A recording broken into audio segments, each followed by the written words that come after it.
Nay, maraming salamat po, Nay, sa pag-aalaga mo sa amin araw-araw, sa pagmamahal at pag-aluga mo, Nay.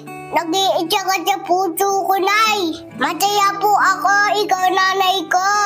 Okay lang po sa akin, pangaralan mo po ako, Nay.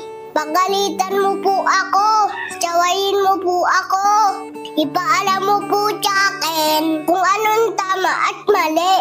Dahil bata pa po ako, Nay. Kailangan sundin kita, Nay. Kasi ikaw po ang nakakaalam kung anong dapat para sa akin. Salamat sa sakripisyo mo sa amin, Nay. Susuklian ko po ng respeto at pagmamahal lahat ng pagod mo, Nay. Magiging mabuting bata po ako. Kagaya po ng lagi niyong sinasabi ni Tatay. Mahal na mahal kita, Nay.